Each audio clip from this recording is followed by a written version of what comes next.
Parliament election है और ये कोई राज्य के अंदर और किसी एक लोकसभा को केंद्रित करते हुए ये चुनाव नहीं होता है। ये चुनाव राष्ट्रीय मापदंड पर लड़ा जाता है, जिसमें रीजनली नेतृत्व देने का प्रयास आजसू ने किया है।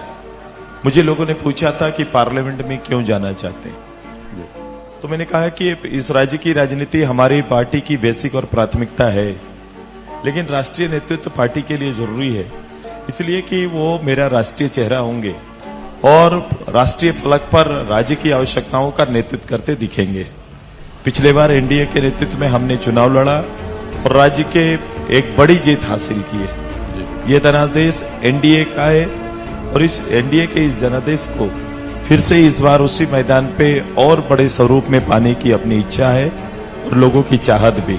इसीलिए तो हम सभी लोगों ने पूरे देश भर का एक एजेंडा सेट किया है कि जो जीत एनडीए की पिछली बार थी उससे ऊपर जाना है, और इस बार हम लोग ने 400 पार का नारा दिया है और 400 ऊपर जाने की तैयारी चलेगी। देखो, देशव्यापी ये पूरा हम ये चुनाव को आंदोलन के रूप में लेते हैं। हमारा एनडीए का एक राष्ट्रीय फलक पर एक कमिटमेंट है।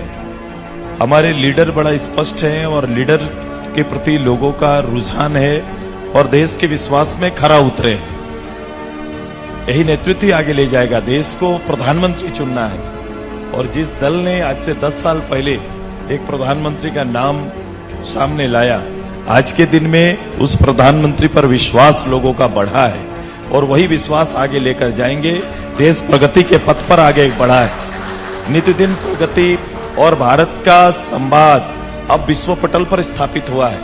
केवल भारत एक मात्र राष्ट्र नहीं, बल्कि पूर्व काल की जो अवस्था हमारी थी, जिस मानक को हम लोग बोलते थे विश्व गुरु होने का, भारत के विचारों को एब्रॉड बाहर में भी लोग स्वीकार करें और ऐसे ही मान्यता पूर्व काल की थी, आज वैसे ही पुनः मान्यता को स्थापित करने का नेतृत्व भी देश के प्रधानमंत्री कर रहे हैं। आज उसी प्रधानमंत्री को चुनने की फिर से बारी आई है और देश 2047 के जो विकास का मापदंड या फिर भारत को उस श्रेणी में खड़ा करने का, जहां विश्व के प्रमुख देश खड़े हैं, ये विकसित भारत का निर्माण का जो कल्पना है उसको पूरा करने का एक संकल्प ही 2024 का चुनाव है और उसी संकल्प पर पूरा भारत अपना मतदान करेगा।